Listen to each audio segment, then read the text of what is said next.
जय हिंद दोस्तों, मैं नवीन शर्मा आपसे का स्वागत करता हूं। आशा करता हूं आप सब एकदम अच्छे हैं, एकदम बेहतरीन हैं। एक बार सारे प्यारे दोस्त बताएंगे आप सब कैसे हैं। उम्मीद करेंगे बढ़िया होंगे, शानदार होंगे, जबरदस्त होंगे, जिंदाबाद होंगे। और दोस्त, आज की क्लास में हम लोग पढ़ने वाले हैं आपका एक नया टॉपिक जिसका नाम है एंग्लो मराठा वॉर। पिछली क्लास में दोस्त हम सब लोग जान चुके थे कि आपका जो ब्रिटिश कंपनी है, यानी कि जो ईस्ट इंडिया कंपनी है, वो किस तरह से अपना एक्सपेंशन कर रही थी। और पिछली क्लास में हमने एक विजय के बारे में आपको बताया। वो विजय कौन सी थी, आप एक बार बताएं। तो आप कहेंगे भैया अंग्रेजों ने मैसूर साम्राज्य को अपने 4 युद्धों के द्वारा अपने कंट्रोल में कर लिया, जिसमें पहला वॉर लड़ा गया था 1767 से 1769। दूसरा 1780 से 84 जिसमें मैंगलोर ट्रीटी साइन हुई। और तीसरा था 1790 से 92 जिसमें श्रीरंगपट्टनम का ट्रीटी साइन हुआ। और 1799 में टीपू की मौत हो गई। तो क्या कहेंगे, आपका जो मैसूर साम्राज्य था वो सब किसके अधीन हो गया? तो वो अधीन हो गया आपका किसके? अंग्रेजों के। अब अंग्रेजों के सामने एक टारगेट बचा हुआ था, कौन सा? मराठास। अगर कभी आपसे कोई पूछे कि सबसे ज्यादा अंग्रेजों का जो विरोध किया भारत में, तो वो किस साम्राज्य ने किया, तो आप लोगों का नो डाउट एक ही आंसर होना चाहिए, मराठा साम्राज्य। तो बताएंगे अंग्रेजों का सबसे ज्यादा विरोध किसने किया? मराठा साम्राज्य ने किया। और उन्हीं मराठाओं को फिर टारगेट किया आपका ईस्ट इंडिया कंपनी ने। वही हमको आज समझना है। कितने साथी ऐसे जानते हैं जो ये बता सकें कितने आंग्ल मराठा युद्ध कुल हुए, यानी टोटल एंग्लो मराठा वॉर कितने हुए हैं? प्रियांशी शर्मा, निकिता सैनी, जीवन, आईटीआई, नीलेश, राहुल कुमार, बिहारी, अशोक, अनुज, प्रदीप, अजय अभिरे, आपका निकिता, प्रजापति, प्रांजलि शर्मा, सारे साथियों का स्वागत है। तो बहुत ध्यान से पढ़ेंगे, बहुत ध्यान से समझने के लिए आप तैयार होंगे। तो शुरू करते हैं। आंग्ल मराठा युद्ध, जो कई साथियों ने कहा कि ये 3 युद्ध हुए, उन तीनों युद्धों को हमको समझना है। 4 नहीं, 4 हुए हैं आपके। हमने बताया था 3 तो कर्नाटक वॉर हुए, 4 हुए आपका अंगल मैसूर युद्ध। अंगल मराठा युद्ध जो हुए उनकी संख्या है 3। है कोई दिक्कत, कोई परेशानी? क्या कह रहे हैं साथी, दिखाएं ऊपर। बहुत बढ़िया जी, बहुत बढ़िया। ओके, चलो भैया, ऑपरेशन सिंदूर पर भैया 2 शब्द बोले। ऑपरेशन सिंदूर अभी चल रहा है और हमारे देश की भावनाएं हैं। दरअसल में सिंदूर शब्द होने का अर्थ ही है कि भारत में जो साथी सिंदूर उजाड़ा गया, भारतीय महिलाओं का जो सिंदूर उजाड़ा गया, भारतीय आत्मा पर जो हमला हुआ, और उसका जो प्रतिशोध है, उसका जो बदला है, वो भारतीय सेना लेंगी और जबरदस्त तरीके से लेंगी। हम पूरे देश को ये विश्वास है और पूरा देश उनके साथ में है। पूरे देश की भावनाएं उनके साथ में हैं। और हम सबका उनके प्रति जो विश्वास है, सम्मान है हमारी सेना के प्रति। सेना इस बात को जानती है कि सेना अगुवाई कर रही है उस 140 करोड़ देशवासियों की भावनाओं का। और ये साथी बहुत ज़बरदस्त होगा। बाकी इसके बारे में पंक्तियां बोलेंगे आपका प्रैक्टिस सेशन में। ओके, आज अब कक्षा को समझते हैं, लिखेंगे। प्रथम प्रथम प्रथम आंग्ल मराठा युद्ध। प्रथम आंग्ल मराठा युद्ध। First Anglo Maratha war. Anglo Maratha Maratha war. Total कितने युद्ध हुए हैं इनके बीच में? तो टोटल 3 युद्ध हुए हैं। आपको याद रखना है कितने युद्ध हुए अंग्रेजों और मराठाओं के बीच में। 3 युद्ध हुए, जिसमें पहला युद्ध चलाएगा आपका 1765 से लेकर के आपका 1765 से लेकर के 72 तक चलेगा। ठीक है। जो सेकंड वॉर चलता है आपका 1765 नहीं, 1775 से 82 तक। 1775 से 82 तक चलेगा। और जो दूसरा वॉर होगा आपका वो चलेगा 1803 से 1803 से 1805। और जो थर्ड वॉर होगा आपका वो चलेगा 1817 से 1818। और इस तरह से मराठा एम्पायर में जो पेशवाई है उसको खत्म कर लिया जाएगा और मराठा शक्ति को कैप्चर कर लिया जाएगा। ओके, तो 3 वॉर हुए हैं, उन्हीं को हम लोगों को समझना है। अब ये समझाने के लिए साथी मुझे आपको कुछ बैकग्राउंड पर ले जाना पड़ेगा। और बैकग्राउंड यानी कि पिछले समय पर जाना होगा। जैसे मेरा आपसे प्रश्न होगा, थोड़ा धैर्य से उत्तर देना। पानीपत का तीसरा युद्ध कब हुआ था? मैंने आपको ये भी समझाता है कि मराठा में 1761 के बाद में किस तरह से पेशवाई में परिवर्तन हुए। ठीक है, तो क्या बोलेंगे यहाँ पर? आप लोग कहेंगे भैया हमको याद है पानीपत का तीसरा युद्ध, कौन सी बाहरी शक्ति भारत में आई थी? तो पानीपत का थर्ड वॉर हमको याद है। पानीपत का थर्ड वॉर हुआ था आपका 14 जनवरी 1761 को, आपका मकर संक्रांति का दिन हुआ था। तो इसमें एक पक्ष तो था अहमद शाह अब्दाली। अहमद शाह आप सबको पता होना चाहिए, अहमद शाह अब्दाली था। और दूसरा पक्ष कौन था इसमें? मराठे थे, वर्सेस मराठे। सबको पता है इस युद्ध में किसकी विजय हुई थी? तो आप कहेंगे इस युद्ध में विजय हुई थी अहमद शाह अब्दाली की। और अहमद शाह अब्दाली का इसमें सहयोग किया था उन्हीं व्यक्तियों ने जिन्होंने मीर कासिम का सपोर्ट किया था, यानी कि बक्सर के युद्ध में आपका एक तो अवध का नवाब था शुजाउद्दौला, और दूसरा व्यक्ति कौन था बक्सर के युद्ध में मीर कासिम के साथ में, जरा बताएं। शुजाउद्दौला अवध से ये साथी बना था अहमद शाह अब्दाली का।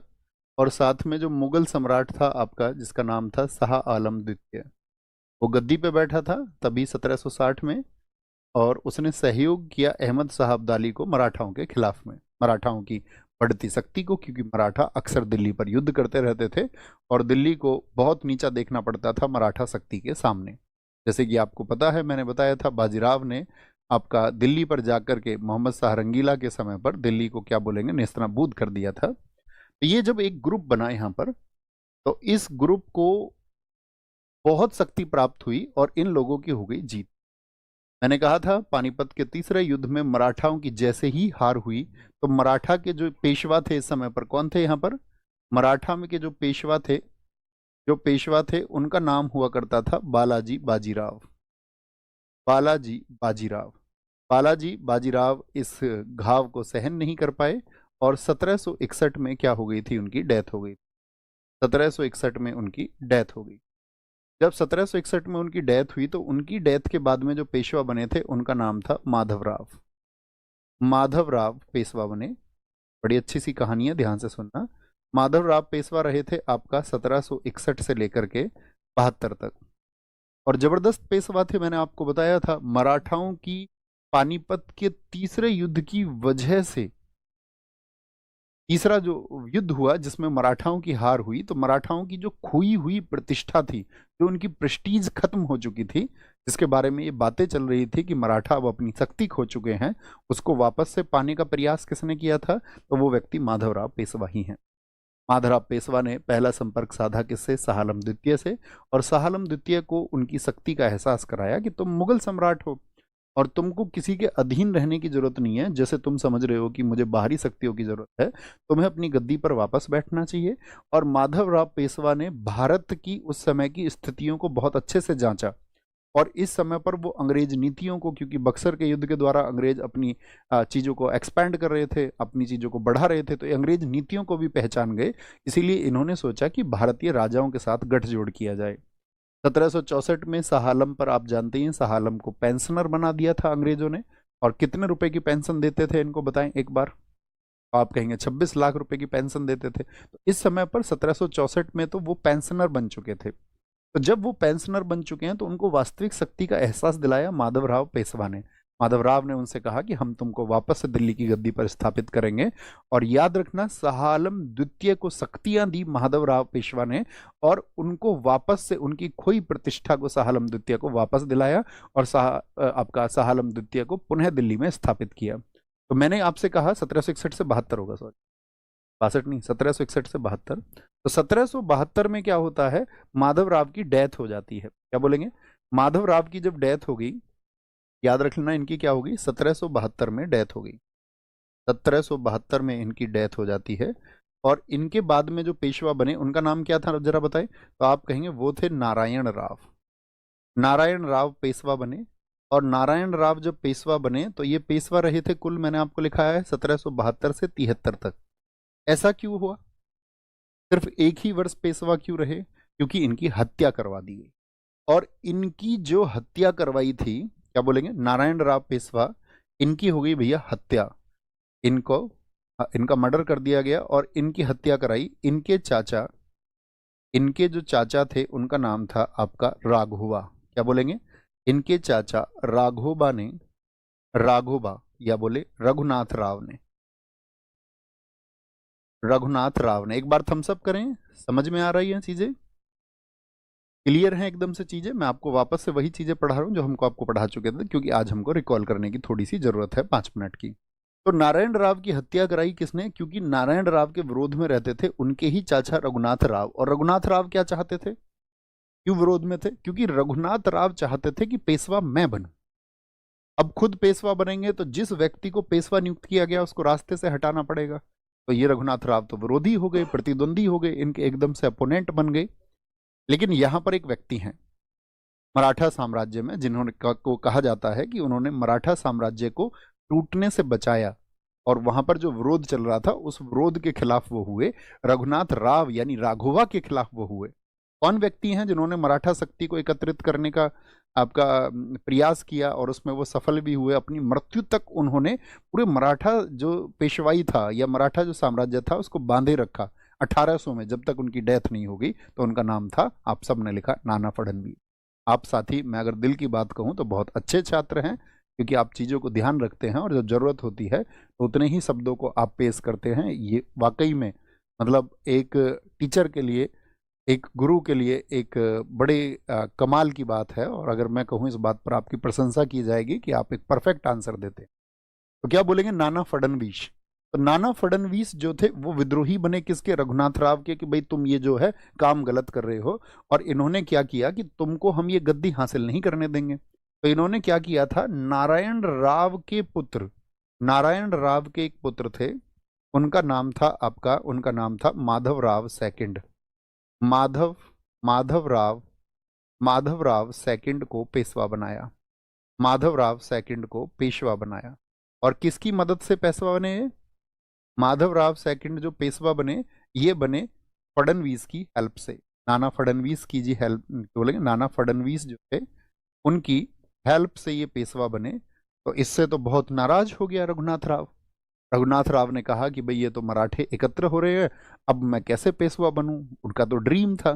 कुछ व्यक्ति ऐसे होते हैं जो अपना साम्राज्य बनाने के लिए उनकी महत्वाकांक्षाएं साथ ही इतनी बढ़ जाती हैं कि वो सभी नीतियों को भूल जाते हैं, वो सारी नैतिकता का त्याग कर देते हैं और फिर सब उनको लगता है कि सारी चीज़ें मेरे अधीन होनी चाहिए और मैं किसी के अधीन रह करके कार्य नहीं कर सकता हूँ।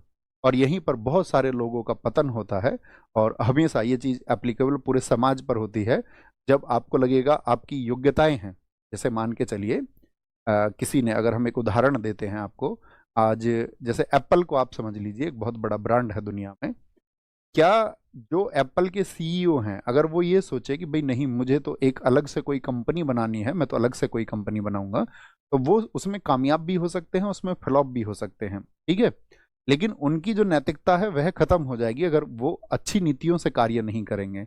या अन्य कंपनियों में आप देखिए, जैसे भारत के सुंदर पिचाई हैं, अब वो ये बोले नहीं, मुझे तो गूगल का मालिक ही होना है, या मैं तो ऐसी एक कंपनी बनाऊंगा जो क्या हो, जो गूगल से बेहतर होगी या गूगल के जैसी होगी। तो यहाँ पर कई बार क्या होता है, पहले के जो राजा होते थे अपनी नैतिकता का पतन कर देते थे स्वयं ही, और एक नए मार्ग पर चलते थे कि हम किसी के अधीन रहकर कार्य नहीं करेंगे, ठीक है। तो क्या बोलेंगे यहाँ पर क्या हुआ? माधव राव सेकंड पेशवा बन गए फडणवीस की हेल्प से। तो ये रघुनाथ राव कहाँ, क्या ऑप्शन बचा रघुनाथ राव के पास में, बताओ। अब आपके समझ में आ गई होगी सारी कहानी कि रघुनाथ राव ने तुरंत ही ये प्रयास किया कि अब मुझे ईस्ट इंडिया कंपनी से संपर्क करना चाहिए और मैं अब अंग्रेजों से जाकर के मिल जाऊंगा। और जैसे ही ये अंग्रेजों से जाकर के मिले, उसी को कहते हैं प्रथम आंग्ल मराठा युद्ध की शुरुआत हो गई। हम सब करें, सारी कहानी आपके मस्तिष्क में हमेशा रहेगी। अब आप समझ पाओगे प्रथम आंग्ल मराठा युद्ध क्या है। प्रथम आंग्ल मराठा युद्ध, जिसको हमने कहा, जिसका टाइम है 1775 से 82। चलें भैया, बात समझ में आएगी। तो क्या हुआ, रघुनाथ राव कहाँ चले गए, क्यों चले गए, अब आपको सब पता है। तो प्रथम आंग्ल मराठा युद्ध हम पढ़ रहे हैं। प्रथम आंग्ल मराठा युद्ध, फर्स्ट एंग्लो मराठा वॉर। तो इसमें क्या हुआ, इसमें याद रख लेना 1775 में, 1775 में रघुनाथ राव, जिनका नाम क्या है, राघोवा आप कहें या रघुनाथ राव, अब आपको क्लियर है। रघुनाथ राव ने, रघुनाथ राव ने सूरत की संधि की, सूरत की संधि, सूरत क्या बोले, नहीं ऐसे मत लिखो, लिखेंगे रघुनाथ राव ने अंग्रेजों के साथ, ये भी तो पता होना चाहिए किसके साथ में की, अंग्रेजों के साथ साथ सूरत की संधि की, सूरत की संधि अब अंग्रेजों ने कहा ठीक है भैया, तुम हमारे पास आ रहे हो, तुम हमको क्या दोगे? सूरत की संधि की। इस समय रघुनाथ राव के क्षेत्र में और दो क्षेत्र आते थे, मतलब प्रमुख आते तो तीन चार क्षेत्र थे, और तालसेट और बसीन के क्षेत्र, तालसेट और बसीन के क्षेत्र, बसीन के क्षेत्र, ये वही बसीन है जिसे बाजीराव ने जीता था पुर्तगालियों से। बसीन के क्षेत्र अंग्रेजों को सौंप दिए, अंग्रेजों को सौंप दिए। ये लाइन आपको पता होनी चाहिए, ठीक है। इसको सौंप दिए, अंग्रेजों को सौंप दिए। तो क्या बोल देंगे हम यहाँ पर? इन 1775, इन 1775 Raghunath Raghunath signed Raghunath signed the Surat treaty, the Surat treaty, Surat treaty and and handed over handed over handed over, क्या बोल देंगे इनको? हैंडेड ओवर किसके क्षेत्र, किस किसके क्षेत्र है? तालसेट का क्षेत्र है, तालसेट एंड बसीन, बसीन बसीन एरिया टू ब्रिटिशियर्स, ब्रिटिशियर्स किसको सौंप दिए? ब्रिटिशियर्स को सौंप दिए, और ये दो क्षेत्र देने का वादा किया। अंग्रेज कहते हैं इसमें हमको तो और क्षेत्र भी चाहिए। तो फिर बाद में क्या किया इसने? एक प्रॉमिस किया कि हम तुमको जो है, अगर हम जीतेंगे तो सूरत और भड़ौच देने का वायदा भी किया। सूरत और भड़ौच क्षेत्र भी दिए, यानी कि उनको दिए जाने का वायदा किया। क्या बोलेंगे? क्या बोले? Area of Surat and Bharuch, area of Surat and Bharuch were also given, ये भी साथ ही दिए गए, ठीक है। और इसके बाद में दूसरी बात क्या है? तो अर्रास का एक वॉर होता है, अर्रास का युद्ध हुआ, अर्रास का युद्ध। अंग्रेजों ने कहा ठीक है, तुम हमको ये सब देते हो, उनको तो मौका चाहिए वॉर का। तो अर्रास का वॉर होता है। अर्रास का वॉर किस किस के बीच हुआ होगा बताएंगे? एक तरफ तो पक्ष हो गया आपका माधवराव सेकंड का, और एक तरफ जो रघुनाथ राव हैं, जो कि ईस्ट इंडिया कंपनी से मिल चुके हैं और ईस्ट इंडिया कंपनी को प्रॉमिस कर चुके हैं कि तुम मेरी ये जगह ले लो भैया, और मेरा खोया हुआ जो आत्मसम्मान है, मतलब झूठा आत्मसम्मान है मेरा, उसको तुम बचा लो। तो अर्रास का वॉर हुआ। अर्रास के वॉर में क्या हुआ? जिसमें इस वॉर का एक कंक्लूजन, नतीजा क्या निकला? जिसमें अंग्रेज पराजित हुए, और अंग्रेज इसमें जब हारे तो भाग गए, अंग्रेज पराजित हुए। तो मुझे एक बात बताएं कि रघुनाथ राव का जो ड्रीम है, क्या वो फुलफिल हुआ? क्या वो पूरा हुआ? क्या वो पूरा हो गया? तो आप कहेंगे भैया ये तो बड़ी दिक्कत की बात हो जाएगी, ये तो पूरा ही नहीं हुआ रघुनाथ राव का ड्रीम। अब अंग्रेजों ने भी देख लिया। अच्छा, मैं आपसे एक घटना और पूछना चाहूंगा, ये वही घटना है, आप सबको पता होना चाहिए। इसके अगले ही वर्ष क्या हुआ था? अमेरिका आजाद हुआ था। अमेरिका आजाद हुआ तो वहां पर फ्रांसीसियों की विजय हुई थी लगभग, या ये कहें कि अमेरिका को आजाद कराने में फ्रांसीसियों का सहयोग रहा। अब यहाँ पर तो आप सबको पता होना चाहिए, तो अमेरिका उनके हाथ से निकल गया। अमेरिका जैसे ही हाथ से निकला तो ब्रिटिश जो कंपनी थी, ईस्ट इंडिया कंपनी, उस पर ब्रिटेन की तरफ से एक प्रेशर आया कि हम एक अपनी टेरिटरी छोड़ चुके हैं, एक टेरिटरी हमसे छूट गई है, अब भारत ही हमारे पास में अच्छा विकल्प है। तो भारत में स्थितियां ज़्यादा ना बिगड़े। ज़्यादा ना बिगड़े का मतलब है कि अभी इस समय पर आपको पता होना चाहिए कि अंग्रेज मैसूर युद्ध में भी बिजी थे या नहीं थे भाई। 1700 मैंने आपको बताया था, 1767 से लेकर के 1767 से लेकर के जब से फर्स्ट आपका एंग्लो मैसूर वॉर शुरू हुआ, और जब तक टीपू की मौत नहीं हुई, उसके पिता हैदर अली के समय पर, यहाँ पर संघर्ष था या नहीं था? आप कहेंगे हाँ, यहाँ पर भैया आपका आंगल मैसूर संघर्ष ये चल रहा था। अब आंगल मैसूर संघर्ष के चलते हुए उन्होंने चिंता की कि यार मराठे भी हमारे खिलाफ हो गए तो कहीं दिक्कत ना हो जाए, ठीक है। क्या बोलेंगे? कहीं इससे दिक्कत ना हो जाए। तो इस समय पर था हेस्टिंग्स अंग्रेज, तो हेस्टिंग्स ने दिमाग लगाया थोड़ा सा। हेस्टिंग्स ने सोचा यार इससे तो स्थिति गड़बड़ हो जाएगी, दो फ्रंट पे हमको लड़ना पड़ेगा, मैसूर से भी और मराठा से भी। और आपको मैंने बताया था मैसूर वॉर के दौरान कि मराठा कभी इधर शिफ्ट हो जाते थे, कभी, इसीलिए ये स्थितियां थी। तो यहाँ पर क्या बात हुई कि उन्होंने एक काम करा कि एक काम करो, तुम मराठों से अभी संधि कर लो और मराठाओं को थोड़ा अपीज करो, उनको थोड़ा शांत करो। तो यहाँ पर एक संधि हुई, नोट करना, 1776 में, 1776 में, अगले ही वर्ष 1776 में, 1776 में पुरंदर की संधि हुई, पुरंदर की संधि हुई, पुरंदर की संधि हुई। ठीक है, हेस्टिंग्स को जो खबर पहुंची तो क्या बोलेंगे, the treaty of Purandar, Purandar,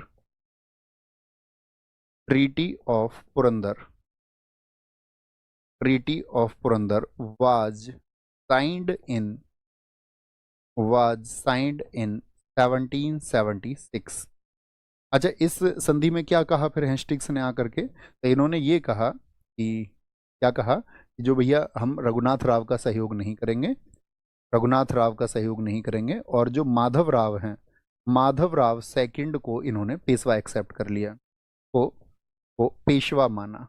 ठीक है, एक्सेप्ट माधवा राव सेकंड या consider Madhav Rao second as a Peshwa, Peshwa मान लिया, मान लिया।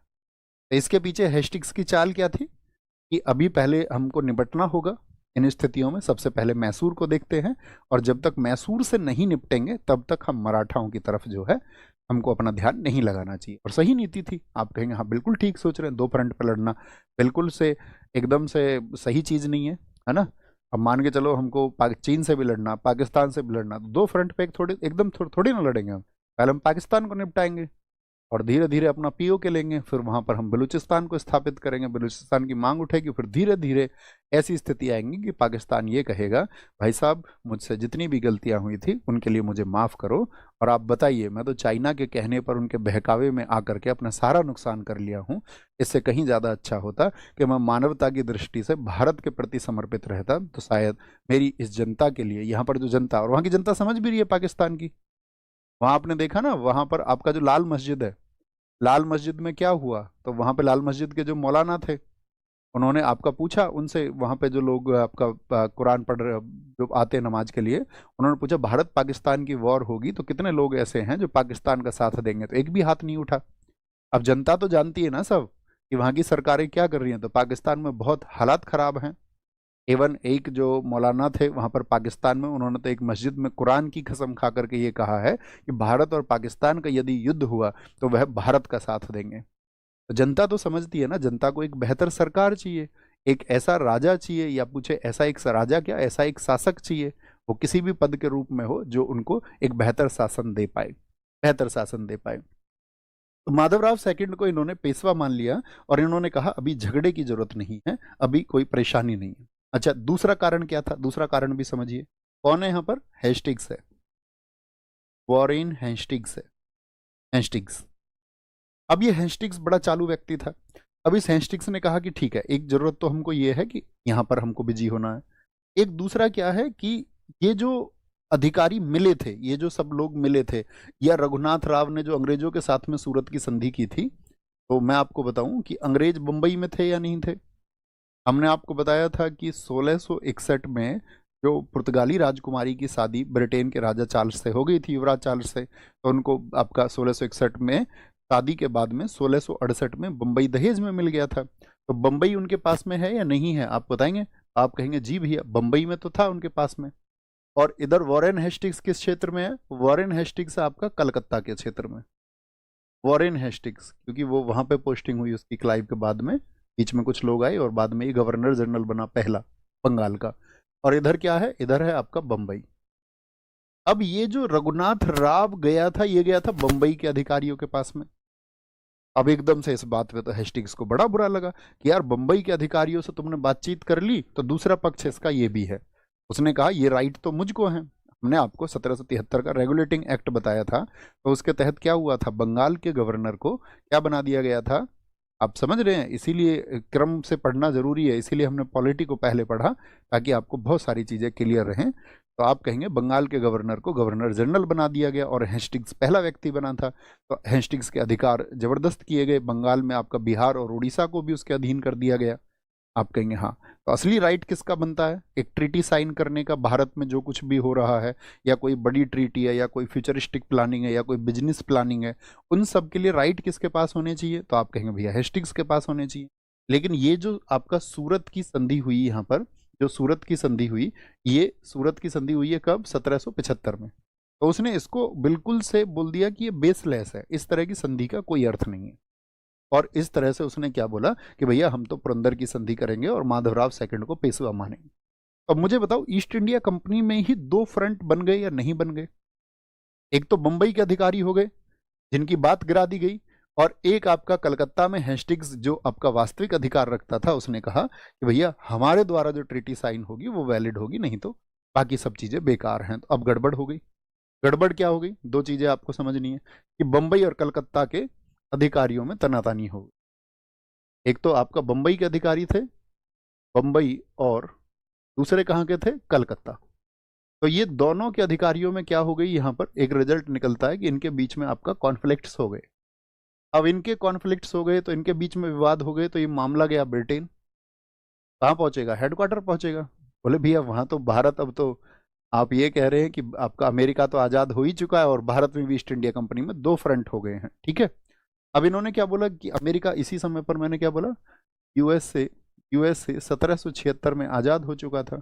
अंग्रेजों के सामने बड़ी समस्या थी ब्रिटेन के सामने कि भविष्य में कहीं भारत भी आजाद ना हो जाए। तो इन्होंने कहा कि एक काम करो, देखो अभी ऐसा हो सकता है कि तुम तो ये कह रहे हो कि जो मराठा हैं उनके हमको सहयोग की जरूरत है, लेकिन इस बात की क्या गारंटी है कि मराठा तुम्हारा ही सहयोग देंगे, और इस बात की क्या गारंटी है कि मराठा मैसूर के साथ में नहीं मिलेंगे? तो ये बात हेस्टिंग्स से उन्होंने कही। अब ये बात एकदम से सही है भाई, अगर कोई ट्रीटी साइन हो जाने से क्या गारंटी हो जाएगी कि मराठा भविष्य में मैसूर का साथ नहीं देंगे? और उन्होंने दिया भी था कई फ्रंट पर मैसूर का साथ। तो आप कहेंगे हाँ। तो उन्होंने कहा कि ये देखो, कभी भी ऐसा हो सकता है कि भारत में गुट जो हैं वो इकट्ठे हो जाएं और कहीं ऐसा ना हो ईस्ट इंडिया कंपनी को यहाँ से निकाल फेंके। तो अभी आप एक काम करो, सीधे सीधे मराठाओं से लड़ो, और कैसे भी करके जो व्यक्ति हमारी तरफ आया है, रघुनाथ राव राघोवा, उसको पेशवा बनाओ। ठीक है, तो क्या काम मिल गया यहाँ से? तो मामला जब ब्रिटेन पहुंचा तो क्या बोले कि भाई राघोवा को पेशवा बनाओ, राघोवा को राघोवा को पेशवा बनाओ। यानी हेस्टिंग्स की जो समझ थी उसको इन्होंने नीचा कर दिया। राघोवा को कैसे भी करके पेशवा बनाओ, कोई युद्ध हो, कोई झगड़ा हो, कुछ भी हो, किसी भी स्थिति। तो भैया जो बंबई की सेना थी, बंबई की सेना थी, एकदम से उसको तो बड़ी खुशी हुई क्योंकि उन लोगों की बात मान ली गई। तो बंबई की सेना ने क्या किया, यहाँ पे दो वॉर लड़े। तेलगांव, मराठों के खिलाफ तेलगांव, तेलगांव लड़ा था 1779 में, ठीक है। लेकिन क्या हो गया, और यहाँ पर क्या हुआ कि जैसे ही बंबई की सेनाएं बढ़ी, तेलगांव एक पड़ता था महाराष्ट्र में इलाका, तो वहां पर उनको मुंह की खानी पड़ी अंग्रेजों को। अंग्रेज एकदम से हार गए और अंग्रेजों को सरेंडर करना पड़ा। बोले यार ये तो गड़बड़ हो गई। तो यहीं पे एक ट्रीटी साइन हुई थी अंग्रेजों और मराठाओं के बीच में, बड़गांव की संधि, और अंग्रेजों ने उस संधि में माफी मांगी थी। तो यानी कि बंबई के अधिकारी निरस्त हो गए। अब ये खबर पहुंची हेस्टिंग्स के पास में कि भाई तुम कुछ करो। हेस्टिंग्स से बोला गया कि भाई लड़ना पड़ेगा। अब हेस्टिंग्स तो मन ही मन क्या सोच रहा है, हेस्टिंग्स तो सोच रहा हमने तो पहले ही कहा था, अभी लड़ने की स्थिति में नहीं हो, दो फ्रंट पे सेनाएं कहाँ से लाओगे, एक जगह मैसूर में और एक जगह यहाँ पर आपका मराठा में, तो दिक्कत हो जाएगी। लेकिन फिर हेस्टिंग्स के ऊपर दबाव आता है कि बंबई की सेनाएं तो जो है यहाँ तेलगांव में, बंबई की सेना जो है वो तेलगांव में हार गई है, और उसको बड़ी शर्मिंदगी महसूस हुई है, और शर्मिंदगी में मराठाओं ने उनसे बड़गांव की संधि भी साइन कराई है 1779। तो हेस्टिंग्स चलता है, हेस्टिंग्स इसके लिए योजना बनाता है और वह कहता है कि हम मराठाओं पर दो तरफ से हमला करेंगे। और मराठाओं पर जो उसके हमले हुए वो दो तरफ से हुए। किस तरफ से? एक तो पुणे की तरफ से हेस्टिंग्स ने जो हमला किया आपका पुणे की तरफ से, और एक किया उसने ग्वालियर की तरफ से। तो पुणे वाले हमले में क्या हुआ, बुरी तरह से हार हुई। पुणे की तरफ से बुरी तरह से हार हुई। हाँ, ग्वालियर की तरफ से सफलताएं मिली। ग्वालियर की तरफ से जब सफलताएं मिलती हैं तो यहाँ पर क्या होता है कि फिर ये लोग कहते हैं कि भाई एक काम कर लेते हैं हम, कि हमको आगे बढ़ना चाहिए और भी। लेकिन मराठा इनकी छोटी छोटी जितनी भी टुकड़ियां थी उन सबको जगह जगह पर हरा रहे थे। यानी हेस्टिंग्स की समझ सही थी या नहीं, आप मुझे बताएं एक बार, आप कितना समझे। सिर्फ एक जगह ग्वालियर में एक छोटी सी टुकड़ी की जीत होती है, नहीं तो बाकी सारे फ्रंट पे मराठा सेनाएं जीतती। तो हेस्टिंग्स सही सोच रहा था, यानी कि अभी मराठाओं से अच्छे संबंध बना लेते। अब संबंध यहां भी खराब कर लिए। अब तो एकदम से पुष्टि हो गई कि मराठा तो मैसूर का सहयोगी ही करेंगे। तो फिर क्या होता है, यहाँ पर हेस्टिंग्स ने कहा कि भैया अब भी टाइम है और संधि कर लो। तो 1782 में फिर अंग्रेजों ने फिर से संधि की। तो याद रख लेना 1782 में 1782 में सलबाई की संधि हुई, जिसको सालबाई की संधि भी हम,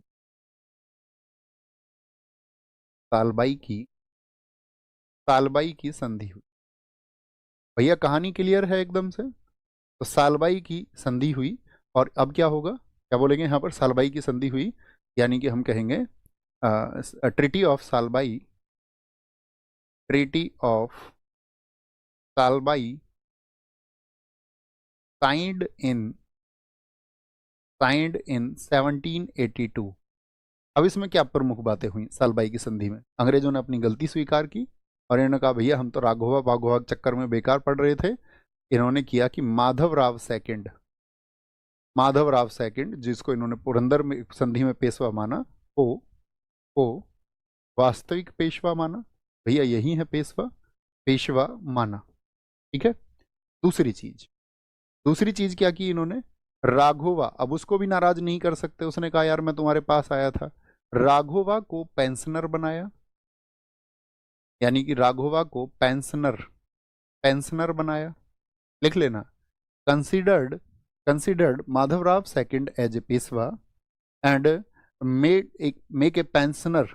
राघोवा क्या बोलेंगे, Raghoba was made a pensioner, Raghoba was made a pensioner. और तीसरी चीज इसमें महत्वपूर्ण क्या हुई थी, तीसरी चीज हुई थी एक दूसरे को क्षेत्र वापस कर दिए, जो जहां पर जो भी जीता एक दूसरे को क्षेत्र वापस कर दिए।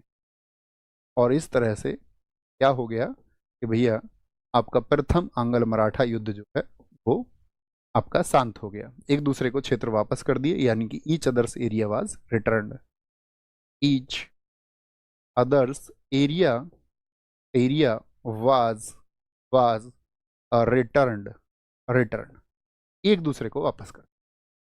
तो क्या बोलेंगे, कभी भी आपसे पूछे सलबाई की संधि, और सलबाई की संधि से क्या हुआ था आपका, प्रथम अंग्रेज यहां पर हार गए मराठाओं से या नहीं, फाइनली आप क्या समझे, यस और नो?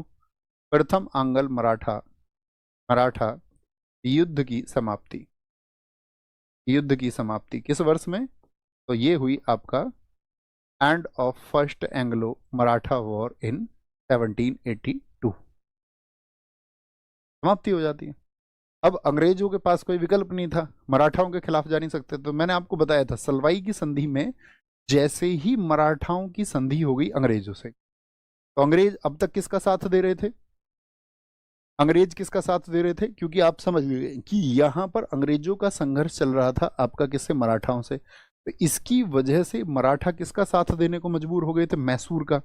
लेकिन जैसे ही ये संधि आपका हस्ताक्षरित होती है, तुरंत ही मराठा और निजाम जिस हैदर अली की सहायता कर रहे थे दूसरे युद्ध में, जो दूसरा आंग्ल मैसूर युद्ध था 1780 से 84, उसमें बैकआउट हो जाते हैं, और इसी वजह से हैदर अली की हार होती है। तो हैदर अली की हार का कारण कौन सी संधि बनी थी, सलबाई की संधि बनी थी, क्योंकि फिर आपका उसी युद्ध में पोटरनावो के वॉर में अंग्रेजों ने अपनी सारी ताकत लगा दी थी, और अंग्रेजों ने क्या किया था, आपका हैदर अली को उसी युद्ध में मार गिराया। तो टीपू सुल्तान चार्ज लेता है। तो ये दोनों घटनाएं साथ साथ चल रही हैं, जोड़ते हुए देखकर हमेशा चला करो।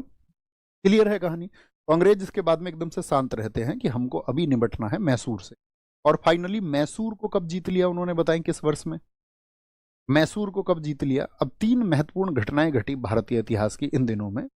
जैसे कि एक तो मैसूर को फाइनली एक सहायक संधि थोपी टीपू सुल्तान के ऊपर वालेजली ने, लेकिन उसने डिनाई कर दिया, तो कार्यवाही कर दी, और 1799 में टीपू सुल्तान को घेर करके मार दिया गया। तो 1799 में मैसूर को जीत चुके थे। आप कहेंगे हाँ जी भैया। दूसरी घटना क्या है, अभी मैंने एक नाम लिया था नाना फडणवीस। तो मैंने आपसे कहा था नाना फडणवीस मराठों को बहुत जोड़ के रखते थे, और नाना फडणवीस के साथ में एक व्यक्ति थे महादजी सिंधिया, वो भी मराठों के एकीकरण के लिए एक कारक माने जाते हैं कि महादजी सिंधिया और नाना फडणवीस दोनों ने मराठों को बहुत शक्ति प्रदान की। लेकिन ये तीन घटनाएं क्या है, 1795 में तो महादजी सिंधिया की डेथ हुई। महादजी सिंधिया की डेथ कब हुई? महादजी सिंधिया की डेथ हुई आपका 1795 में, 1795 में। इसके बाद में 1799 में अंग्रेज मैसूर को जीत चुके हैं। तीसरी घटना है सन 1800 में नाना फडणवीस की डेथ हो गई।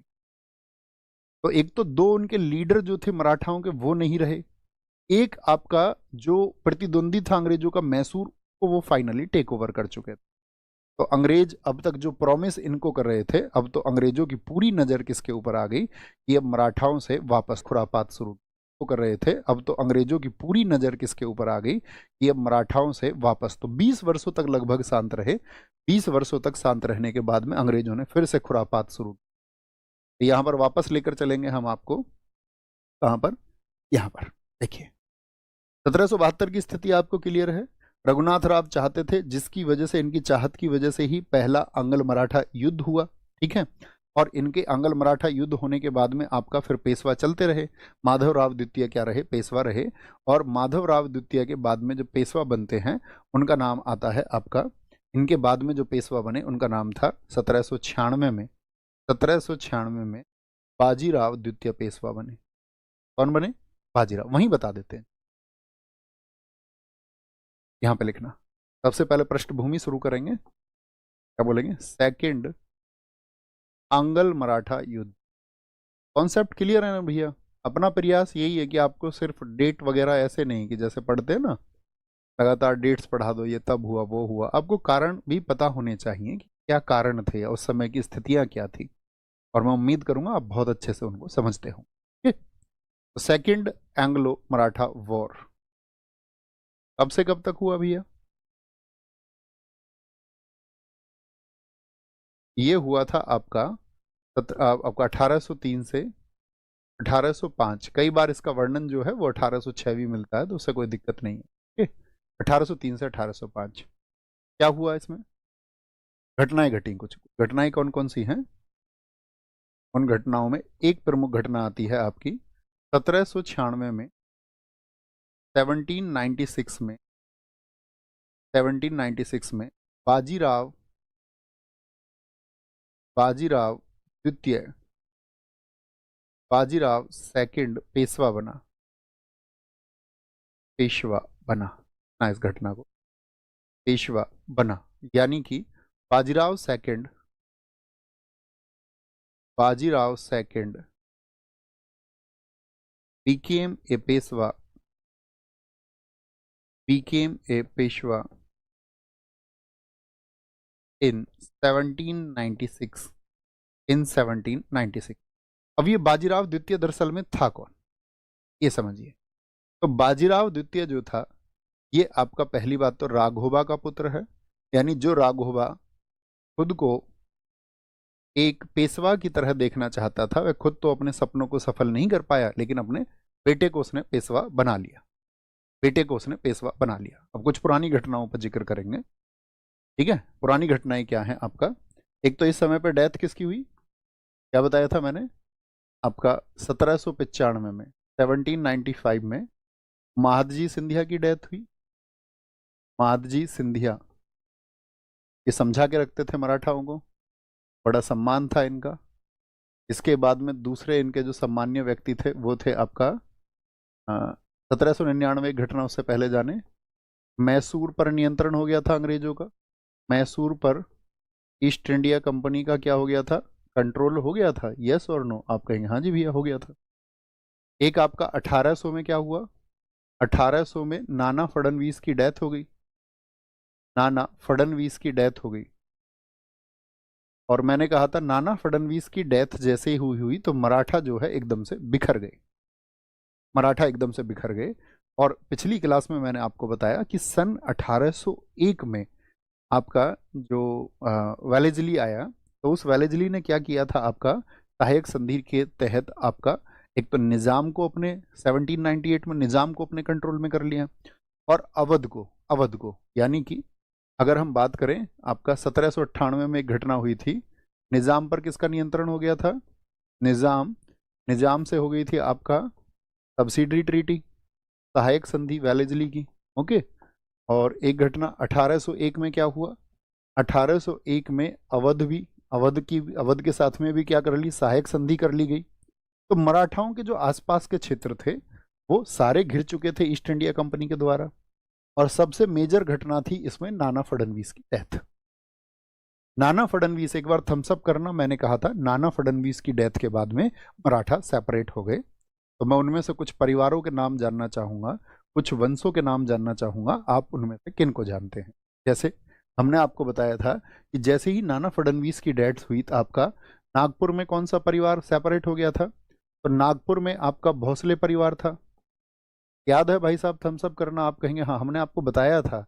हमने कहा था बड़ौदा में गायकवाड़ परिवार, बड़ौदा में गायकवाड़ गायकवाड़ परिवार था आपका। और तीसरा आपका इंदौर में कौन थे? इंदौर में आपका होलकर फैमिली एकदम से सेपरेट हो गई, होलकर।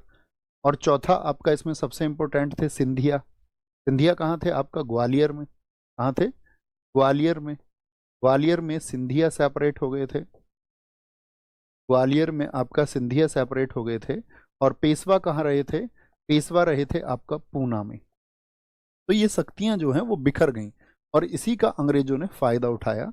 और अंग्रेजों ने जब यहाँ की स्थितियों को एनालिसिस किया तो अंग्रेजों ने कहा कि उस पहली संधियों का या जो पहले आंग्ल मराठा युद्ध का बदला लेने का अब समय आ चुका है। मैसूर से भी अब हम शांत हो चुके हैं, आसपास के इलाके भी हमने अब आपका कब्जा लिए हैं और मराठा क्या है अब सेपरेट भी हो गए हैं। अब उस तरह से उनकी यूनिटरी पावर नहीं है, एक एक व्यवस्था या बोले एक शक्ति के केंद्र में वो नहीं है। तो इन्होंने क्या किया कि इस बाजीराव द्वितीय को भड़काया।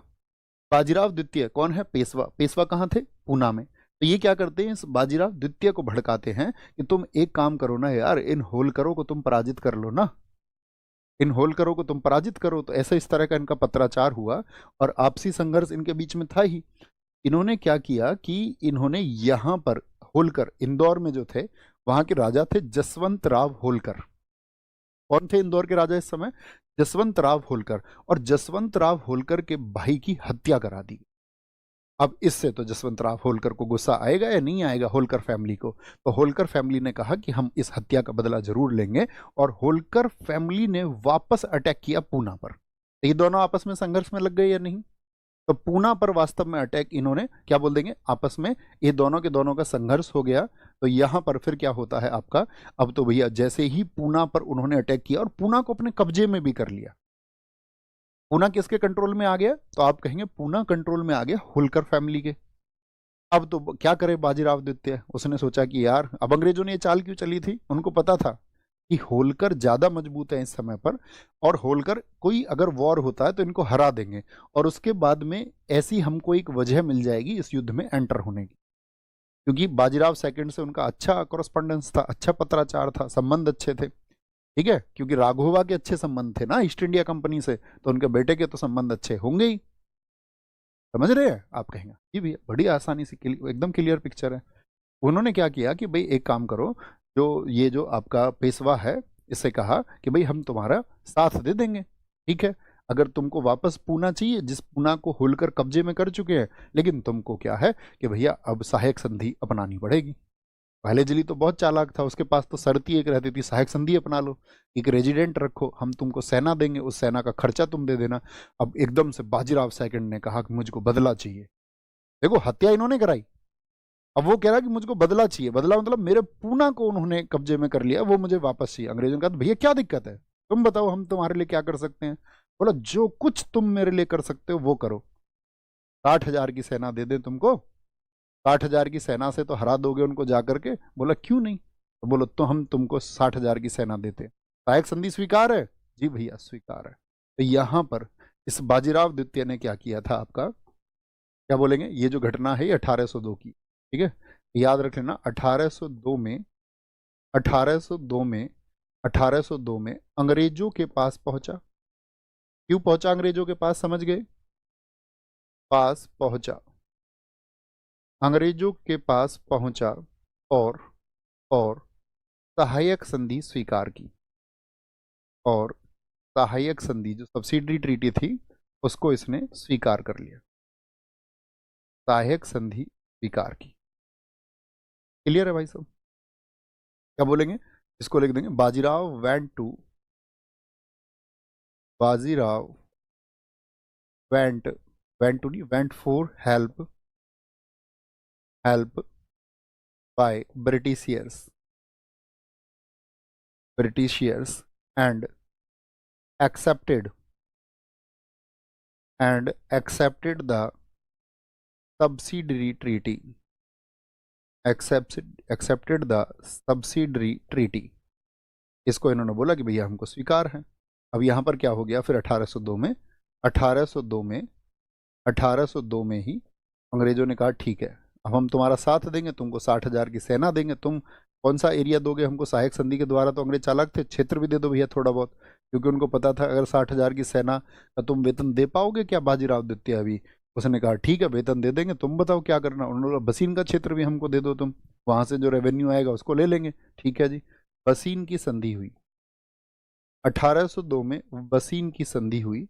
और बसीन में जो संधि हुई आपका, इसमें भविष्य में सूरत का वादा भी किया। सूरत का वादा कि भैया सूरत देंगे, जैसा मतलब इसके पिता ने वादा किया था वही वादे हैं। The treaty of the treaty of treaty of बसीन ट्रीटी ऑफ बसीन was signed in was signed, ये तो नहीं लिख लो ना, वाज साइंड ये तो आपको पता ही है, 1802। तो भैया कौन कौन इनके विद्रोही हैं पूना के इस समय पर देखिए जरा। तो सबसे बड़ा विद्रोही तो इस समय होलकर है। तो अंग्रेजों ने यहाँ पर तो चाल चली कि भाई इस समय ये जो सब लोग अलग अलग शक्ति बने हुए हैं, क्योंकि बाकी सबको भी लग रहा था, ग्वालियर को भी, बड़ौदा को भी, कि भाई पूना के जो ये पेशवा हैं ये भविष्य में हमारे ऊपर भी हमला कर देंगे। ठीक है, तो वो भविष्य में हमारे ऊपर हमला ना कर दे, तो ये सब लोग अलग अलग अपनी नीति का पालन कर रहे थे। तो इन सब ने क्या देखा कि हम लोग जो हैं अलग अलग रह करके स्वतंत्र रूप से शासन करते रहेंगे। लेकिन अंग्रेजों की नज़र क्या है कि ये जो अलग अलग हैं, जैसे आपने बचपन में भी एक कहानी सुनी थी कि लकड़ियों के गट्ठर को तोड़ना बहुत मुश्किल है, इसीलिए परिवारों में एकता का संदेश दिया गया ना कि आपको अपने परिवार की एकता बनना चाहिए, नहीं तो क्या होगा, एक लकड़ी को तोड़ना आसान होता है। और अंग्रेजों ने क्या किया, इनको सेपरेट करने के पीछे भी अंग्रेज शक्तियाँ रहीं। और फिर क्योंकि उनको तो यही था फूट डालो और राज करो, और अंग्रेजों ने क्या है इन सब के खिलाफ युद्ध कर दिए।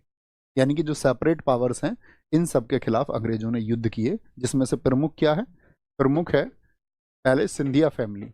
आप छोटा सा एक नोट बनाना, उसी से समझ जाओगे। सिंधिया सिंधिया और अंग्रेजों के बीच, मतलब ये सब वॉर के बाद की स्थिति है। अंग्रेजों के बीच जो संधि साइन हुई थी वॉर के बाद में, उस संधि का नाम है आपका सुरजी अर्जुन गांव की संधि। सुरजी अर्जुन गांव की संधि, सुरजी अर्जुन गांव की संधि। और इससे पहले एक संधि और हो गई थी, सुरजी अर्जुन गांव की संधि। और ये सुरजी अर्जुन गांव की संधि हुई थी आपका 1803 में। इस समय पर जो सिंधिया परिवार में राजा थे, इस समय पर राजा थे आपका सिंधियाओं के, उनका नाम था आपका दौलत राव सिंधिया। दौलत राव सिंधिया। जब हम लक्ष्मी राय उनको पढ़ेंगे ना, लक्ष्मीबाई जी को, रानी लक्ष्मीबाई, तो उनको क्या किस परिवार पर आरोप लगते हैं, उन आरोपों के बारे में भी हम बातचीत करेंगे तब। ठीक है, तो एक तो सिंधिया और अंग्रेजों के बीच में, यानी कि between Scindia and East India Company, the treaty of Surji Arjun Gaon की, सुरजी अर्जुन की कहानी, सुरजी अर्जुन गांव की संधि। कभी कभी कुछ शब्द लिख जाते होंगे दोस्त ऐसे, तो पैटर्न में नहीं रहते होंगे, इसलिए माफ। ट्रीटी ऑफ सुरजी अर्जुन गांव, ट्रीटी ऑफ सुरजी, महाराष्ट्र में उस समय अंजन गांव एक जगह थी, वहां पर ये हुई थी। सुरजी अर्जुन गांव, सुरजी अर्जुन गांव। दूसरा इनके अपोनेंट कौन थे? भोसले परिवार। तो भोसले और अंग्रेजों के बीच में एक संधि हुई, भोसले और अंग्रेजों के बीच एक संधि हुई जो इसी वर्ष हुई थी। ठीक है, यानी कि यहाँ पर कहा जाता है कि इस संधि से 13 दिन पहले वो हुई, यानी कि भोसले और अंग्रेजों के बीच हुई 17 दिसंबर को, और इनके बीच में हुई थी आपका 30 दिसंबर 1803 को। तो भोसले और अंग्रेजों के बीच में भी एक संधि हुई जिसको बोलते हैं देवगांव की ट्रीटी, देवगांव की संधि, यानी कि treaty of Devgaon, treaty of Devgaon. तो इनसे अलग अलग संघर्ष उन्होंने किया, और ट्रीटी ऑफ देवगांव ये हुई 1803 में। और भैया भोसलों के इस समय पे राजा कौन थे? रघुजी भोसले। रघुजी भोसले थे, जो इस भोसले परिवार का या इस वंश का नेतृत्व कर रहे थे। तीसरी स्थिति इनके साथ में बनी किसके लिए? होलकरों के लिए। होलकर क्या बोलेंगे? होलकर और अंग्रेजों के बीच कौन सी संधि हुई थी? बड़ा इंपॉर्टेंट क्वेश्चन बनता है। होलकर और अंग्रेजों के बीच में हुई थी राजापुर घाट की संधि। राजापुर घाट, राजापुर घाट की संधि, यानी इन सबको अंग्रेजों ने हराया और उन सबसे एक एक ट्रीटी साइन की। Treaty of Rajapur Ghat, treaty of Rajapur Ghat, ये हुई थी आपका 1805 में, 1805 में। और इनका नेतृत्व कर रहे थे होलकरों का यशकांत राव होलकर, यशकांत, सॉरी, यशकांत राव होलकर, यशकांत राव, यशकांत राव होलकर इनका नेतृत्व कर रहे थे। थम्स अप करें भैया, कहानी क्लियर है कि मराठाओं से जो उनका संघर्ष हुआ अलग अलग, उसमें कैसे अंग्रेजों ने विजय पाई। तो अंग्रेजों ने जो ये विजय पाई है, इसमें 1802 में शुरुआत कहाँ से हुई है कि 1802 में बाजीराव द्वितीय गया। बाजीराव द्वितीय क्यों गया? क्योंकि होलकरों से उनका सीधे रोप है। यहाँ पर बड़ौदा से अभी कोई संधि नहीं हुई थी, ये बात याद रख लेना आप लोगों को। लेकिन मराठा एम्पायर को उन्होंने बहुत कमजोर कर दिया, बहुत कमजोर कर दिया। और 1802 में ही एकदम से शुरुआत हो गई मराठा शासन के बहुत कमजोर होने।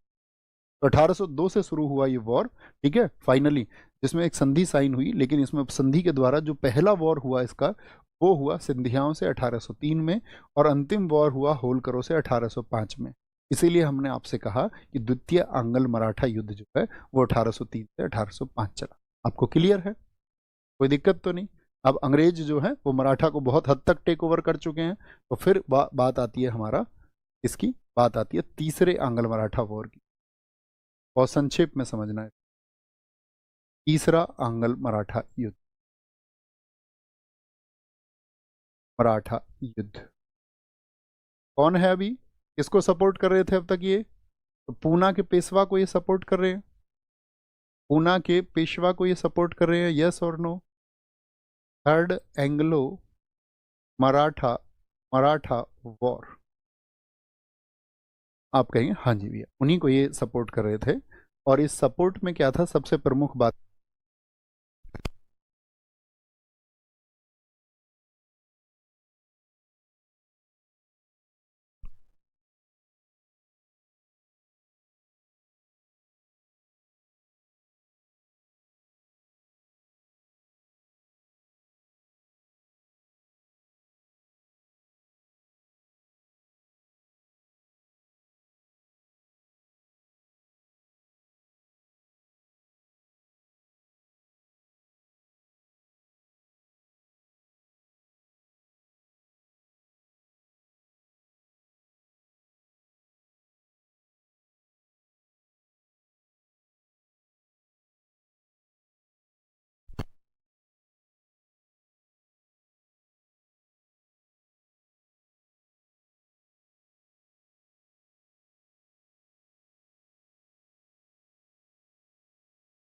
अभी आराम कर लो ना, तो क्लास में क्या दिक्कत? कोई नहीं, आराम करो बराबर।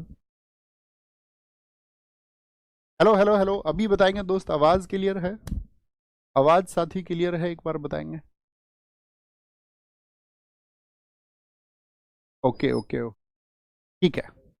हाँ, तो यहाँ पर बोलेंगे, मैंने बताया तीसरा आंग्ल मराठा युद्ध, तो हम कौन सा डायलॉग बोल रहे थे? हम डायलॉग बोल रहे थे एजीएफ का।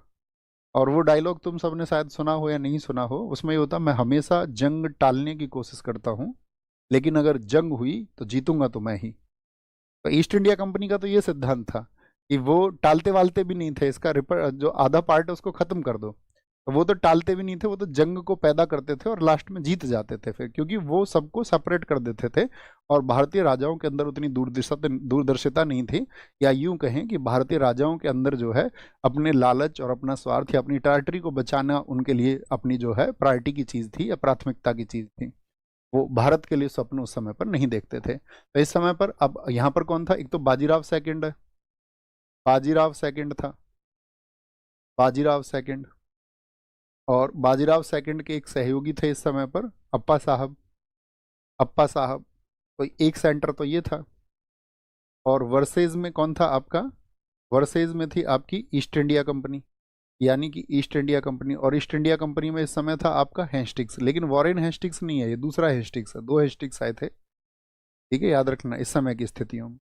इन्होंने क्या किया कि भाई अब तो हमने तुमको बहुत सपोर्ट दिया था, और इन्होंने ये कह दिया बाजीराव द्वितीय से कि भाई अब तुम पेशवा नहीं रहोगे। तो बाजीराव द्वितीय से इन्होंने उसकी पेशवाई छीन ली, और ये क्या किया इसको, बाजीराव द्वितीय को कहा, बाजीराव द्वितीय को कहा कि हम तुमको देंगे 8 लाख रुपए एनुअली पेंशन, वार्षिक पेंशन।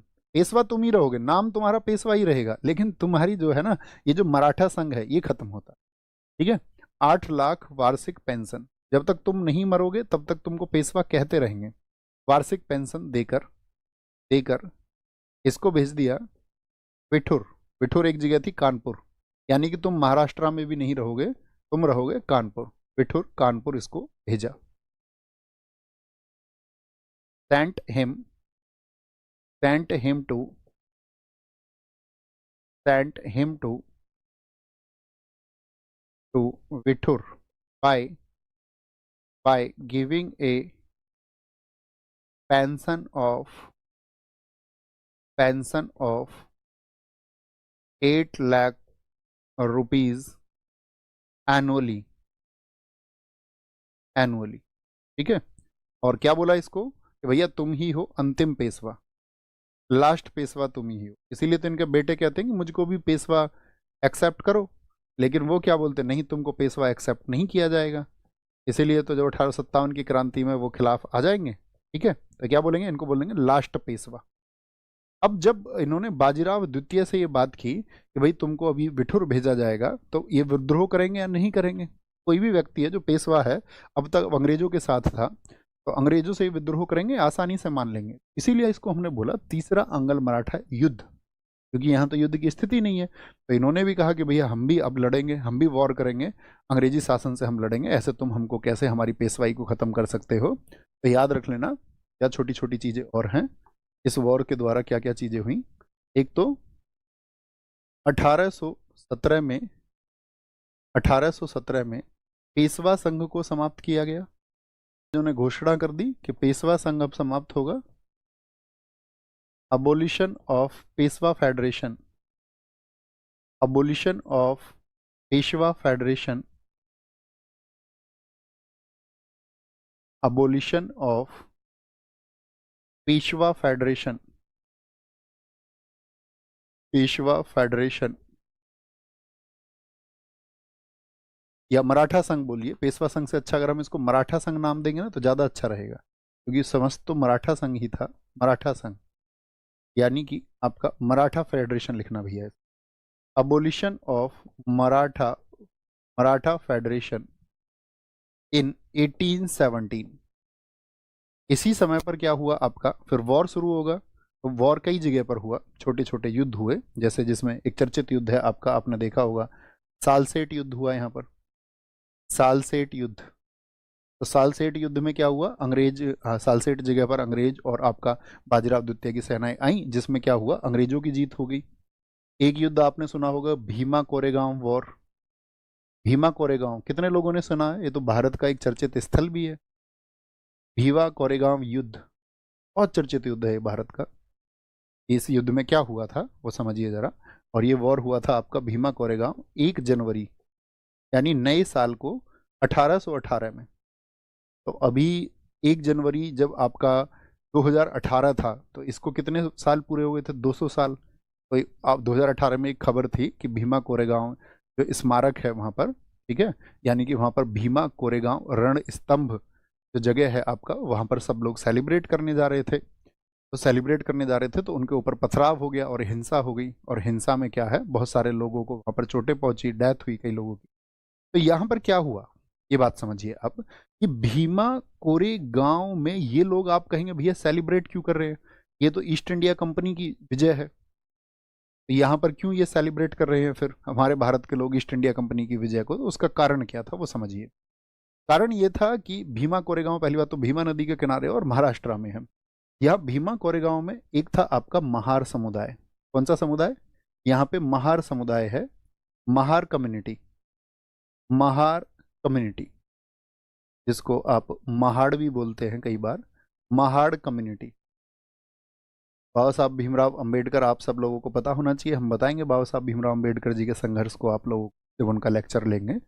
कि 1 जनवरी 1927 को बाबा साहब भीमराव अम्बेडकर भी कोरेगांव पहुंचे थे, तो तब से ये बहुत चर्चित जगह रही है, तब को इसको मतलब बहुत पहचान मिली इस जगह को। तो ये महाड़ समुदाय का क्या संबंध है यहाँ से? देखो, महाड़ समुदाय भारत में एक अत्यंत पिछड़ा हुआ समुदाय कंसिडर किया जाता था। और पेशवाओं के समय क्या था कि पेशवाओं के समय बहुत सारी प्रथाएं ऐसी थी महाराष्ट्र में जो कि आपका एकदम से दलित विरोधी थी। यानी कि इस समुदाय के लोगों को अगर कहीं थूकना होता था तो ये थूक नहीं सकते थे खुलेआम। अगर थूक की स्थिति भी पैदा हो तो अपने गर्दन में इनको मटका, मिट्टी का कोई बर्तन लटकाना पड़ता था और उसी में थूक सकते थे। इनके पीछे झाड़ू बंधी रहती थी ताकि इनके पैरों के निशान से धरती अपवित्र ना हो जाए। आप समझ पा रहे हैं, महसूस करोगे इस एक चीज। कल ही मैंने एक वीडियो देखा, एक महिला कह रही थी कि हमारी गली में तुम ऐसे घोड़े पर बैठ के कैसे आ सकते हो दूसरे से। वो दकियानूसी सोच उन लोगों के जहन में इतनी भर चुकी थी और वो उस समय से है। तो यहाँ पर महारों को बहुत गंदे तरीके से ट्रीट किया जाता था। तो आप एक बात बताइए, मुझे एक बात बताइए आप, जैसे बहुत सारे लोग ये कहते हैं कि महार समुदाय ने तो ये जंग कर दी थी हिंदुओं के खिलाफ में, तो हिंदुओं के खिलाफ नहीं थी वो, उनके उत्पीड़न के खिलाफ जंग थी। अगर किसी को मौका मिलेगा, उस समय की स्थितियों को आप सोचिए कि जिसको आप इस तरह से ट्रीट कर रहे हैं कि हमसे तुमको 100 गज दूर रहना है, 32 गज दूर रहना है, एक विशेष समुदाय के लिए आपको 64 फीट दूर रहना है, इतने गज दूर रहना है, इतने फीट दूर रहना है। आप ऐसी व्यवस्था यदि बनाओगे, ऐसी व्यवस्था यदि बनाओगे तो क्या वह समाज आपसे दूरी को महसूस नहीं करेगा? आप बताइए, यस और नो। आप कहेंगे हाँ जी बिल्कुल महसूस करेगा। तो वही महार जिनको सेना में शामिल होने का मौका नहीं था, सेना में अगर शामिल भी होते थे तो बहुत निम्न पद पर, एकदम से सेवादारों का कार्य तुम कर सकते हो, लेकिन तुम एक ऊंचे पद पर नहीं पहुंच सकते हो। इसी का फायदा तो विदेशी शक्तियों ने उठाया। तुम्हारे यहाँ जो जाति प्रथा थी जिसमें तुमने लोगों को बांट रखा था, और तुमने जिन लोगों का दमन किया लंबे वर्षों तक, शताब्दियों तक तुमने जिनका दमन किया, जब उनको मौका मिला, ईस्ट इंडिया कंपनी ने अपने फायदे के लिए एकदम से दोनों हाथ उनके लिए खोल दिए कि तुम्हारा स्वागत है, तुम हमारी सेना में भर्ती हो जाओ। तो 28,000 की पेशवा की सेना के खिलाफ में जो लगभग 800 से 900 ईस्ट इंडिया कंपनी के आपका जवान लड़े, उनमें से 500 लोग महार समुदाय से थे, और 500 और प्लस में 300-400 लोग और थे। उन्होंने 28,000 की पेशवा की सेना को हरा दिया, या ये कहें कि उनको भागने को मजबूर कर दिया। बुरी तरह से उनको हराया और इतने जबरदस्त तरीके से वो लड़े। तो इसीलिए महारों में क्या है, उसको आपका महार कम्युनिटी जो है उसको एक विजय उत्सव की तरह बनाती है। क्योंकि अंग्रेजों ने, ऐसा नहीं था कि अंग्रेजों ने अंग्रेजों ने तो फायदा उठाया, और जैसे ही अंग्रेजों ने कोरेगांव का युद्ध जीत लिया तो उन्होंने कोई ऐसा विशेष कार्य नहीं किया जिससे महारों का उत्थान हो पाए, या उस समुदाय के लिए बाद में अंग्रेजी व्यवस्था में आपने कुछ ऐसा आप देख पाओ कि आपका, कि उन्होंने क्या उनको उत्थान करा दिया था, उनका अपलिफ्ट करा दिया था उनको? तो कुछ भी नहीं किया उन्होंने, सिर्फ उनको यूज एंड थ्रो की पॉलिसी के तहत अंग्रेज प्रयोग करते थे। लेकिन महारों को तो ये उम्मीद मिली ना कि ये हमारे लिए कुछ करेंगे, या जो पेशवाई आपका दलितों पर अत्याचार कर रही थी उसके खिलाफ लड़ने का उनको एक आपका समय आया, या बोले लड़ने का एक मौका उनको मिला। तो उस महार समुदाय ने जो अपना संघर्ष किया वो उस जातिवादी घमंड के प्रतिशोध में किया। ये जातिवादी घमंड जो है इसको हम दूर करेंगे, और महारों की वजह से ईस्ट इंडिया कंपनी जो है आपका इस युद्ध को जीत जाती है, और पेशवा जो है इस युद्ध को हार जाते हैं। ठीक है, इसी युद्ध के बाद में, तो हम सब करें, बात क्लियर रही। इसी युद्ध के बाद में क्या हुआ, 1818 में 1818 में मंदसौर संधि, मंदसौर जिसको मंडेश्वर संधि भी कहते हैं, मंडेश्वर संधि हुई। और मंडेश्वर संधि इन्होंने कर ली होलकरों से, अपने साथ ले लिया कि भैया तुमको संरक्षण हम देंगे। क्या बोलेंगे, मंदसौर संधि वाज साइंड इन 1818। ये किस किस के बीच में हुई? होलकरों के बीच में, यानी कि मल्हार राव होलकर था इस समय पर, एक Malhar Rao Holkar and East India company. और मल्हार राव होलकर द्वितीय को इन्होंने क्या दे दिया, संरक्षण का वादा दे दिया। बात क्लियर है? इस बात में कोई परेशानी, कोई समस्या किसी को?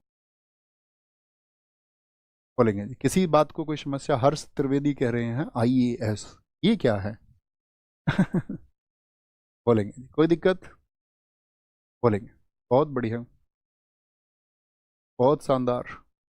पर 1802 नहीं, 1802 ठीक है एकदम से, निखिल भाई एकदम से ठीक है। लेकिन आपको भी मानना होगा सर, छुआछूत और आरक्षण से दूर दूर तक कोई नाता नहीं है, इसलिए आरक्षण खत्म होना चाहिए। ओके, आपकी बात को कंसीडर कर लेते हैं और किसी दिन जब हम फ्री रहेंगे एक लेक्चर आरक्षण पर रखते हैं। कितने लोग जानना चाहते हैं इस आरक्षण जैसी व्यवस्था को हमारे देश में क्यों अपनाने की जरूरत पड़ी? क्या वास्तव में जो सोचा गया वहां तक ये पहुंच पा रहा है? क्या इसको सरकारें बार बार क्यों बढ़ा रही है? या इसको खत्म कर दिया जाए यदि, तो उसके बारे में सरकारें क्यों विचार नहीं करती हैं? एक वर्ग जो ये कहता है इसको खत्म कर देना चाहिए, क्या इसको सही में खत्म कर देना चाहिए? क्या वो देश के लिए नुकसानदायक होगा या लाभदायक होगा? तो इन सारे बिंदुओं के लिए किसी दिन आरक्षण पर साथी चर्चा करेंगे। मुझे आप सब लोगों के 2 घंटों की आवश्यकता होगी और शायद ये बड़ा विवाद है ना, बहुत सारे लोगों के बीच में, लेकिन मैं आपको वादा करता हूँ 2 घंटे की क्लास में आपके सारे मिथ दूर हो जाएंगे और आप ये समझ पाएंगे आरक्षण की आवश्यकता क्या है सही मायने, क्यों सरकारें उसको बार बार बढ़ा देती हैं और सही मायने में उसकी आवश्यकता क्या है। और इसके साथ ही हम वो अभी आपका जातिगत जनगणना की बात हुई है ना, उन दोनों का संबंध भी आपस में जोड़ेंगे। जातिगत जो जनगणना है उसके क्या मायने हैं, उससे समाज को या उन जातियों को क्या लाभ होगा, अक्सर विपक्ष इसकी मांग क्यों उठाता है, और भारत की राजनीति में इससे क्या परिवर्तन पड़ होगा जातिगत जनगणना से, या भारतीय समाज पर इसका क्या प्रभाव पड़ेगा, या आने वाले भारत के निर्माण में जो जातिगत जनगणना है वो आपका वो किस तरह से प्रभाव डालेगी। ठीक है, लेकिन जब फ्री होंगे तो हम आपको बता देंगे, एक लेक्चर जरूर लेंगे और आपके जो भी माइंड में है, क्योंकि होना चाहिए ना, आपका कुछ भी आप रख सकते हैं, आप स्वतंत्र, अपना कुछ भी पक्ष आप रखें, आपका एक पक्ष है, लेकिन हमारा काम है उसका निराकरण करने का, तो निराकरण करेंगे। बताओ जी भैया। एक भैया मैं आपको बता रहा था, जो आपकी जीएस की बुक है वो अभी हमारे कुछ पैटर्न की वजह से थोड़ा डिले है। जीएस बुक ये आपका, आप नोट कर लो इसको अपने लाइब्रेरी में या कहीं भी लिख दो, 10 जून को आएगी, 10 जून को, और ये कंप्लीट जीएस बुक होगी। कंप्लीट जीएस बुक मैंने शायद आपको पहले भी इसके बारे में बताया। कुछ साथी इस बार की 10 को इसका वेट करें, मैं ये चाहूँगा नहीं, आप 10 जून तक के लिए आपको वेट करना होगा। ठीक, लिख दो एक बार डेट 10 जून, ताकि मुझे पता रहे मैं इन्फॉर्मेशन आप तक सफलतापूर्वक पहुंचा चुका हूँ। इस आंग्ल मराठा युद्ध के परिणाम स्वरूप पेशवाओं को प्रांतों को बंबई प्रेसिडेंसी भी दिया गया। बंबई प्रेसिडेंसी दिया गया। बंबई प्रेसिडेंसी हमने आपको बताया नहीं है, तीसरे में दिया गया था, बताया था हमने आपको, यानी तीसरे में, शायद हम कुछ और बातें करते रह गए। हाँ, मराठा संघ को खत्म किया, यहाँ पे लिख लेना साथी से। ठीक है, विठुर दिया गया और साथ में क्या किया गया यहाँ पर, बंबई प्रेसिडेंसी जो था बंबई अंग्रेजों को दे दिया गया। बंबई अंग्रेजों को दिया गया, ये तीसरे में हुआ था। बंबई अंग्रेजों को दिया गया, किसमें हुआ था ये, तीसरे एंग्लो मराठा वॉर में, तीसरे एंग्लो मराठा वॉर में, तीसरे में। नेक्स्ट, दूसरा अंग्रेज मराठा युद्ध कब लड़ा गया था? दूसरा 1803 से 1805। तीसरे आंग्ल मराठा युद्ध के दौरान गवर्नर जनरल कौन था? तो तीसरे के समय कौन था? आपका हेस्टिंग्स था। ये तो जब आप कार्यकाल पढ़ोगे ना इन सब के, जब हम सारे गवर्नर पढ़ेंगे तो आपको सब बखूबी याद होंगे। तीसरा आंग्ल मराठा युद्ध के दौरान किस संधि पर हस्ताक्षर हुए थे? तीसरे के दौरान मंदसौर की संधि। मंगलौर तो देखो ये तो आपका किस किस के बीच थी, ये तो टीपू सुल्तान अंग्रेजों के बीच थी 1784। पांडिचेरी आपका कर्नाटक वॉर की है, सलवाई 1782 है। ये संधियां पहले आपको बड़ी टफ लगती होंगी, क्या इनके वर्ष हैं, क्या युद्धों के वर्ष हैं, लेकिन धीरे धीरे जब हम अभ्यास करते हैं, जब हमारा सीखने का मन होता है, तो हम वास्तविक रूप से सीख जाते हैं। ठीक है, निम्नलिखित में से कौन सा युद्ध सलवाई की संधि के साथ में खत्म हुआ? तो वो दूसरा आंग्ल मराठा युद्ध था, दूसरा। 1818 में अंग्रेजों और होलकरों के प्रमुख तीसरा आंग्ल मराठा युद्ध के परिणाम स्वरूप कौन सी संधि पर हस्ताक्षर हुए? मंडेश्वर या मंदसौर की संधि में उनको क्या बोला? संरक्षण दिया गया। नीचे दिए गए कूट का सही उत्तर चुनिए, ये आपका साथी होमवर्क है और उम्मीद करूंगा आप इसका आंसर बहुत अच्छे से देंगे, और कल की क्लास में हम अंग्रेजों के आगे के संघर्ष पर बढ़ेंगे। ओके, क्या हो गया भैया? एक बार क्वेश्चन नंबर देख लीजिए, सलवाई की संधि। सलवाई की संधि आपने गलत लगा दिया क्या? कहां पर था सलवाई की संधि? कौन सा नंबर क्वेश्चन है, देख लेते हैं वापस। कितना नंबर क्वेश्चन था? सलवाई की संधि, कौन सा युद्ध सलवाई की संधि के साथ में खत्म हुआ? द्वितीय, ओ सॉरी सॉरी, द्वितीय आंग्ल मराठा युद्ध में तो क्या हुई है, राजापुर घाट की संधि हुई है 1805 में, राजापुर घाट की, और सुरजी अर्जुन गांव इसकी पहली संधि थी। पहला आंग्ल मराठा युद्ध था ना, 1700 75 से 82 तक जो चला, 82, और 1782 में हुई थी अंगल मराठा, और यहाँ पर 1775 में कौन सी संधि हुई थी? सूरत की संधि हुई। Really sorry. ये आपका होमवर्क का क्वेश्चन है, आंसर देना ना भूलें। अपनी जर्नी को साथ ही आगे बढ़ाते रहिए। हमेशा एक अगर मैं कहूँ तर्कशील छात्र बनने का प्रयास करिए, और अन्य जितनी भी कहानियां हैं दुनिया में, झूठी कहानियां या जितने भी अंधविश्वास हैं, उनसे बस दूर हो जाइए। थोड़े से तार्किक बनिए और साथ में विनम्र बनिए, और दुनिया में सबसे बेहतरीन है, सबसे अच्छा और सबसे समझदार इंसान हो जाए। ठीक है? अपने आप पे गर्व करना सीखिए, खुद पर आत्मविश्वास रखिए। चीज़ें कठिन होती हैं, ये वास्तविकता है, जिसको महसूस करना होता है, जिसके हिस्सेदारी में आती हैं, उसी को इस बात का मालूमात होता है। तो मैं आपसे एक बात कहूँगा कि एक दिन दिन सवरेंगे साथी, इसी एक विश्वास के साथ में मेहनत करते रहिए और वो सवरेंगे। ख्याल रखेंगे। नमस्ते, जय हिंद, जय भारत।